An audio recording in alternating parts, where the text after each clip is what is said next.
একে একে ঈদের ছুটিতে সবাই মাদ্রাসা থেকে চলে যাচ্ছে বাড়িতে, শুধুমাত্র কয়েকজন ছাড়া। এমন কিছু লোক মাদ্রাসাতে থেকে গেছে যাদের যাওয়ার মতো কোনো জায়গা নেই, ঘর নাই, এমনকি মা বাবাও নাই। এরা এতিম, এদের চাহিদা পূরণ করার মতো কেউ নাই, এদের ঈদে নতুন পাঞ্জাবি কিনতে বায়না করার মতো কেউ নাই। হুজুর আসি, আসসালামু আলাইকুম। আরে এই তাহলে গেলাম, হ্যাঁ ভালো থাকিস। এ দাঁড়া রিপাত, আমি যাবো। কিরে দৌড়াস কা? কোনে যাচ্ছিস? বাড়িতে। বাড়ি? রে দাঁড়া, আমি প্যাকেট নিয়ে আসি, আমি যাবো।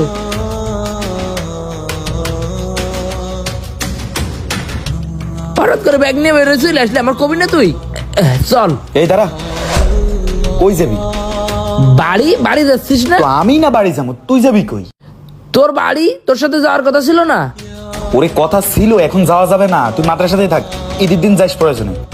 তুই তো প্রথম রমজান থেকেই আমারে বলতেছিলি তোর বাড়ি নিয়ে যাবি, আমিও তো আশায় রয়েছি তোর বাড়ি যাবো ঈদ করতে। এবার তোরা আশা দিছি ঠিক আছে, কিন্তু যাওয়া যাবে না, তুই মাদ্রাসাতেই থাক। মাদ্রাসায় তোরা কেউ নেই, আমার মন টেকবে না, আমার একটু নিয়ে চল, আমি ঈদের দিনই চলে আসবানে লাগে। আরে ভাই ঈদের দিন কেন?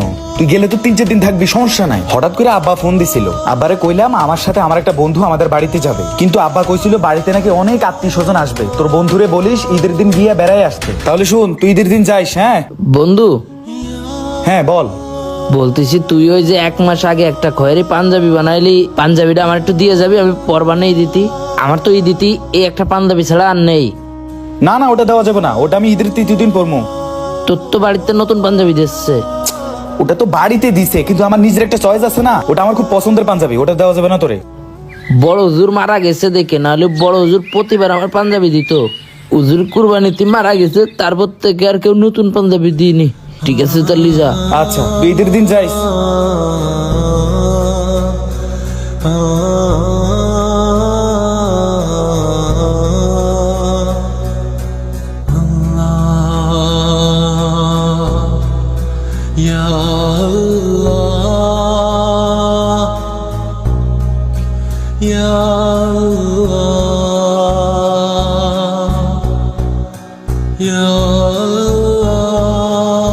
চল তোরা চল।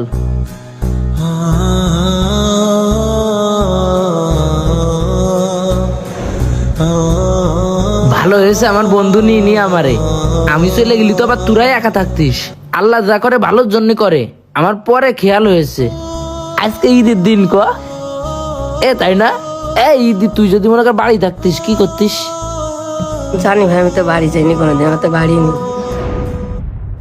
ও তুই কি করতিস বাড়ি থাকলি এই ঈদের দিন? আমি তো জানি না, আমারও তো বাড়ি নেই। ও তোর তো বাড়ি নেই, কি কব। শোন, আমাদের এটাই বাড়ি। হ্যাঁ, এনে আমরা নামাজ পড়েছি, এই যে এখন ঈদ পালন করতেছি, আমি ঈদ পালন করবো। হ্যাঁ, আর একটু পরে ভাত খাতে যাবো। উজুরি তো পোল্ট্রির গোছ আমাদের জন্য কিনেছেই, বললো না একটু আগে যে পোল্ট্রির গোছ তো আছে তোদের জন্য, তোরা খাবি। আমরা মজা করে খাবো, নামাজ পড়বো, তারপর একটু ঘুরতে বেরোবো। ঠিক আছে? আমি যদি বড় এখান থেকে হাফেজ হয়ে বেরোতে পারি, আলেম হয়ে বেরোতে পারি, অনেক বড় বক্তা হবো, ওয়াজ মাহফিল করবো, হাজার হাজার লাখ লাখ মানুষ আমার কথা শুনবে, তখন তো তোরাও বড় বড় হয়ে যাবি। তোকে আমি বলবো না, তোকে সবার আমি আমার পাশে রাখবো। ঠিক আছে? চল উজু করে আসি। ঈদ নিয়ে যাদের অনেক ব্যস্ততা, একটা পোশাকের জায়গায় যারা 10টা পোশাক করেন কেনাকাটা, তাদেরকে বলতেছি আপনার অতিরিক্ত পোশাকের টাকাটা যদি আপনার এলাকার কোনো এতিম অনাথ বাচ্চার পোশাক কেনার কাজে লাগে বা তার ঈদটাকে খুশি করতে পারে, তাহলে আপনার থেকে মহান কোনো ব্যক্তিই হতে পারে না। তাই আপনার মহল্লায়, ইউনিয়নে বা জেলায় আপনার আশেপাশে যেই এতিমখানাটি আছে খোঁজ নিন এবং একটি এতিম মানুষের ঈদটাকে সুন্দর করার দায়িত্ব নিন।